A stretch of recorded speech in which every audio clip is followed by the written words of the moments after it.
Human sa bagsik ni Bagyong Odette kagahapon sa Mindanao, mga residente nga naapektuhan sa baha sa Cagayan de Oro City, hinay-hinay na nga mibarog human sa kadaot nga hatod sa bagyo. Atong ibalik si Cyril Chavez.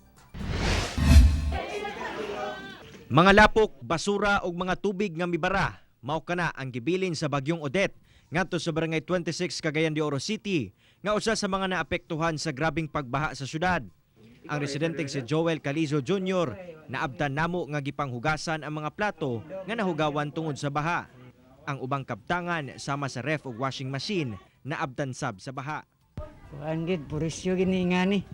Kaya natural na si uni kay di man natumaybaw ang kalamidad nga kuan gid nga muwa na to damo moabot sa tuwa. Gahapong adlaw sa pag-igo ni Bagyong Odette, halos lampas tao ang tubig baha dinhi sa Zone 6 Barangay 26. Human ang trahedya karon ang mga residente nagtinabangay sa paghipos sa lapok.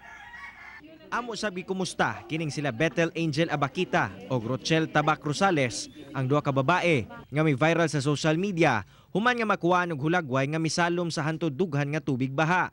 Namo ko'y tindahan, mutong ako ga salom ko dito, pangatod na ko sa ilaha kung silang baliton. Muto nga, kuan, nagsalom-salom na, naghinlo na po dayon kay ang mga sagbot lagi hugaw kayo.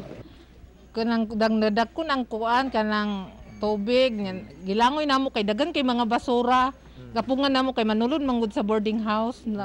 Si Annalie, taliwala sa nasinatian, mapasalamaton nga nakatabang sa uban ang iyang refrigerator nga guba nga nahimong DIY rescue boat sa mga silingan.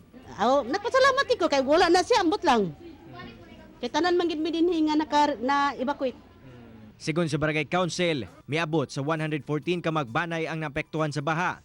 Walay kinabuhi nga nakalas o mga tawong nawala apan adunay uban nga nasamdan tungod sa mga hait nga butang nga naanod sa baha. Pasalamat mi sa tanan nga mga katawan dinhi kay nakayusa gayud. Nakayusa kay dili matabang sa mga opisyalis nga kuan nga ila makuan kay dili gid makaya kay tungod ang Bagyong Odette. Kauban si Jaybert Pairat sa kamera.